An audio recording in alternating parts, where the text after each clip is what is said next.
భారత రాజకీయ ధృవతార మన ప్రియతమ నేత నారా చంద్రబాబు నాయుడు గారికి నిందలు అపనిందలు దాడులు ఎదురుదాడుల మధ్య ఎదిగి యువగలమై నవగలమై జనబలంతో సాగుతున్న మన నేత యువనేత నారా లోకేష్ గారికి వేదికపై ఉన్నటువంటి అతిరథ మహారథులకు సభా ప్రాంగణంలో ఉన్నటువంటి అతిథులకు గ్రామాల నుంచి గడపల నుంచి తండాల నుంచి తాలూకాల నుంచి హైవేల నుంచి బైపాసుల నుంచి వివిధ రాష్ట్రాల నుంచి వివిధ దేశాల నుంచి పసుపు జెండాలతో పయనమై వచ్చినటువంటి తెలుగుదేశం పార్టీ కుటుంబ సభ్యులకు పత్రికా విలేకరులకు మీడియా ప్రతినిధులకు సోషల్ మీడియా సోదరులకు నమస్కారాలు.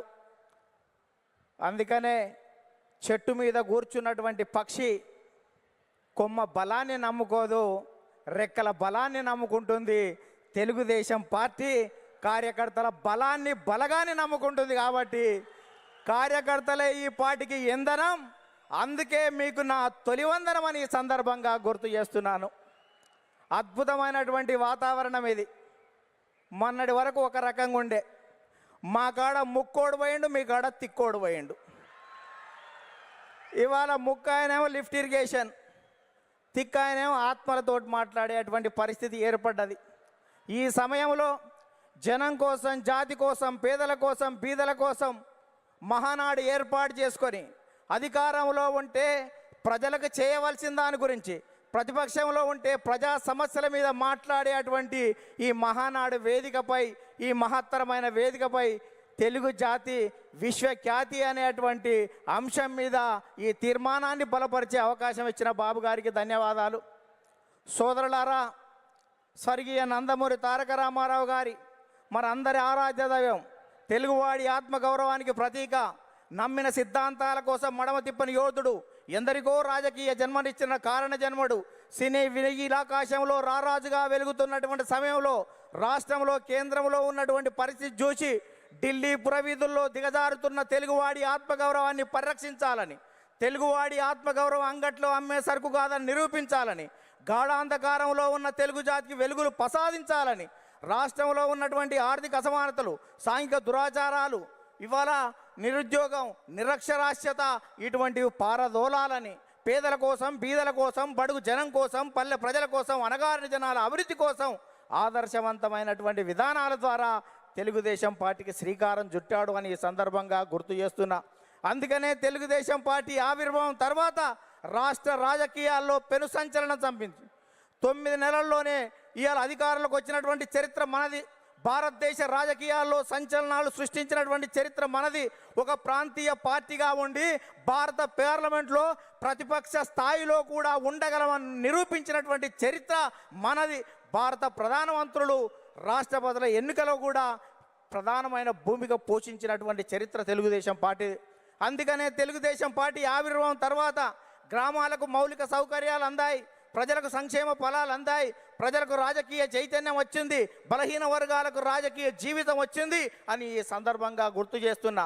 సామాజిక మార్పులకు స్వాగతం పలికాం, ఆర్థిక అభివృద్ధికి అందలం వేశాం, నిమ్న జాతర ఉద్ధరణ కోసం, బడుగు జనోద్ధరణ కోసం బాటలు వేశాము అని ఈ సందర్భంగా గుర్తు చేస్తున్నాను.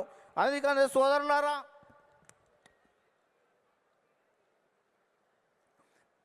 బడుగు జనోద్ధరణ కోసం బాటలు వేశాం. అందుకనే గతంలో రాజకీయాలు భూస్వాములు, ఆసాములు, జమీందారులు, జాగీర్దారులు, దేశ్ముఖులు, దేశ్ పాండేల కబంధ హస్తాలలో ఉన్నటువంటి రాజకీయాన్ని గరీబోళ్ళ ముంద ఉంచినటువంటి చరిత్ర తెలుగుదేశం పార్టీది. కమ్మరి, కుమ్మరి, చాకలి, మంగలి, ఎరకలి, మాల, మాదిగ, వడ్డెర, బలిజ, లంబాడ, కోయ, ముదిరాజ, పెరిక, మేరు, కాపు, వైశ్య, యాదవ, నేత, గీత, కార్మిక, కర్షక, బడుగు బలహీన వర్గాల బిడ్డల చేతులకు ఈ రాజకీయ అవకాశాన్ని తీసుకొచ్చినటువంటి చరిత్ర తెలుగుదేశం పార్టీది అని సందర్భంగా గుర్తు చేస్తున్నా. అందుకనే స్వర్గీయ నందమూరి తారక రామారావు గారు 2 రూపాయల కిలో బియ్యం పెట్టాడు. ఆ రోజు ఉన్నటువంటి తినేవాడికి తిండి, ఉండడానికి ఇల్లు, కట్టుకోవడానికి బట్టలు ఉండాలని 2 రూపాయల కిలో బియ్యం పెడితే 30 సంవత్సరాల క్రితం, 40 సంవత్సరాల క్రితం తెలుగుదేశం పార్టీ పెడితే ఈ దేశంలో ఆహారత భద్రత చట్టం మనం పెట్టిన దానికి 20 సంవత్సరాల తర్వాత ఆహారత భద్రత చట్టం వచ్చింది. అంటే తెలుగుదేశం పార్టీ ఒక నిర్ణయం చేస్తే ఈ దేశం వివిధ రాష్ట్రాలు 20 సంవత్సరాల తర్వాత ముందు చూపుతోటి చేస్తున్నటువంటి పరిస్థితి ఉంది. మనం మహిళలకు ఆస్తి హక్కు 30 సంవత్సరాల క్రితం ఇస్తే భారత పార్లమెంటులో మనం నిబంధన పెట్టిన తర్వాత 15-20 సంవత్సరాల తర్వాత కూడా భారత పార్లమెంట్లో పెట్టేటువంటి పరిస్థితి ఉంది. అందుకనే ఈ దేశంలో ప్రతి చట్టం కూడా తెలుగుదేశం పార్టీ ముందు చూపుతోటి విజన్ 20 తోటి ముందుకు పోతున్నటువంటి పరిస్థితి ఉంది. అందుకనే స్వర్గీయ నందమూరి తారక రామారావు గారు తర్వాత మన ప్రియతమ నేత నారా చంద్రబాబు నాయుడు గారు అధికారంలోకి వచ్చిన తర్వాత రామన్న రూపుదిద్దినటువంటి ఈ పార్టీని చంద్రన్న తీర్చిదిద్దాడు. అందుకనే విద్యకు ప్రాధాన్యత ఇవ్వాలనే ఉద్దేశంతో ఇవాళ సమైక్య రాష్ట్రంలో 23,000 పాఠశాలలు, 1,047 ఉర్దూ పాఠశాలలు, 40 రెసిడెన్షియల్ పాఠశాలలు, 4,352 అప్పర్ ప్రైమరీ స్కూళ్ళు, 906 ప్రైవేట్ జూనియర్ కళాశాలలు, 362 ప్రభుత్వ జూనియర్ కళాశాలలు, 131 ఇన్సెంటివ్ జూనియర్ కళాశాలలు, 1,295 డిగ్రీ కళాశాలలు, 275 బీఈడి, 276 ఎంసీఏ, 206 ఎంబీఏ, 188 ఇంజనీరింగ్ కాలేజీలు, ఇవాళ 26 మెడికల్ కాలేజీలు, 24 ఫిజియోథెరపీ కాలేజీలు ఏర్పాటు చేసి, 31 నర్సింగ్ కాలేజీలు ఏర్పాటు చేసి, 31 ఫార్మసీ కాలేజీలు ఏర్పాటు చేసి, ఇవాళ 1,60,000 టీచర్ పోస్టు భర్తీలు చేసి, 60,000 విద్యా వాలంటీర్ల నియామకం చేసి, కిలోమీటర్కి ఒక ప్రాథమిక పాఠశాల, 3 కిలోమీటర్లకు ఒక ఉన్నత పాఠశాల, మండలానికి ఒక జూనియర్ కళాశాల, రెవెన్యూ డివిజన్కి ఒక ఇంజనీరింగ్ కళాశాల, జిల్లాకు ఒక మెడికల్ కాలేజీ ఏర్పాటు చేసి 17% అక్షర శాతాన్ని పెంచి ప్రపంచవ్యాప్తంగా వస్తున్నటువంటి అవకాశాలని పునికి పుచ్చుకొని వెతికి పట్టుకునే దమ్మును, ధైర్యాన్ని, చైతన్యాన్ని, స్ఫూర్తి ఇచ్చినటువంటి చరిత్ర మన నారా చంద్రబాబు నాయుడు గారు దాన్ని ఈ సందర్భంగా గుర్తు చేస్తున్నా. అందుకనే యువత నేడు నారా అంటే రా అని పిలుస్తున్నటువంటి తరుణం ఆసన్నమైంది అని ఈ సందర్భంగా గుర్తు చేస్తున్నా. చంద్రబాబు నాయుడు గారు ఐటీ తేవడం వల్ల ఇన్ఫోసిస్ వచ్చింది, ఐఆర్డిఏ వచ్చింది, ట్రిపుల్ వచ్చింది, ఐఎస్బి వచ్చింది, ఐసిఐ వచ్చింది, నల్సార్ వచ్చింది, నేషనల్ ఇన్స్టిట్యూట్ ఆఫ్ కన్స్ట్రక్షన్ వచ్చింది, ఇటువంటి జినోమ్ వ్యాలీ వచ్చింది, ఔటర్ రింగ్ రోడ్ అంకురార్పణ చేశాం, ఇవాళ ఇంటర్నేషనల్ స్టేడియాలు కట్టాం, ఇంటర్నేషనల్ స్టేడియాలు, ఎయిర్పోర్ట్లు నిర్మాణం చేశాం. ఇవాళ హైదరాబాద్లో అనేక రకాలైనటువంటి అభివృద్ధితోటి ప్రపంచవ్యాప్తంగా ఉన్నటువంటి కంపెనీలు ఇవాళ హైదరాబాద్కు వచ్చాయి, తెలుగు రాష్ట్రాలకు వచ్చాయని ఈ సందర్భంగా గుర్తు చేస్తున్నా. తెలుగుదేశం పార్టీ ప్రపంచవ్యాప్తంగా ఉన్నటువంటి తెలుగు వాళ్ళ కోసమే పనిచేస్తుంది అని ఈ సందర్భంగా గుర్తు చేస్తున్నాను. తెలుగు రాష్ట్రాల అభివృద్ధికి అడుగులు నేర్పినటువంటి చరిత్ర తెలుగుదేశం పార్టీది. తెలుగు రాష్ట్రాలలో ప్రగతిని పరుగులు తీయించినటువంటి చరిత్ర ఇవాళ తెలుగుదేశం పార్టీదని ఈ సందర్భంగా గుర్తు చేస్తున్నాను.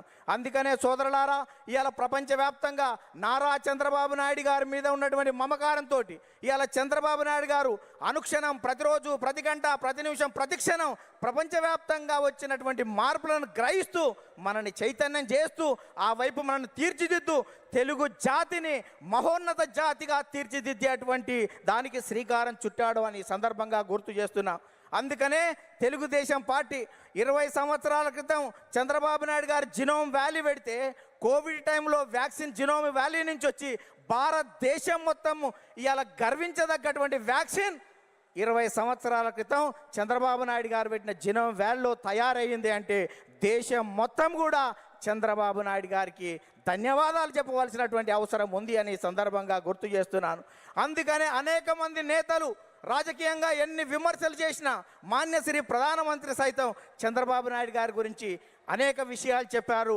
ముందు చూపుతో ఉన్నటువంటి అతని నాయకత్వాన్ని నేను అనుక్షణం చూస్తూ ఉంటానని చెప్పాడు. 20 సంవత్సరాల క్రితం చంద్రబాబు నాయుడు గారు టూరిజం గురించి చెప్తే ఎగతాళి చేసినటువంటి కమ్యూనిస్టులు మొన్న మా తెలంగాణ అసెంబ్లీలోనే టూరిజం అంటే మేము అపార్థం చేసుకున్నాం, అది అద్భుతం అని చెప్పినటువంటి పరిస్థితి చూసాం. అందుకనే ఇవాళటువంటి తెలంగాణలో ఉన్నటువంటి కొన్ని శక్తులు మనం నిత్యం వ్యతిరేకించే వాళ్ళు అనేక సందర్భాల్లో కూడా మనం చేసినటువంటి చంద్రబాబు నాయుడు గారి జినోమ్ వ్యాలీ గురించి కానీ ఆర్థిక అభివృద్ధిని ఏ రకంగా ముందుకు తీసుకువెళ్ళాడనేటువంటి విషయం ఒప్పుకున్నటువంటి ఉంది.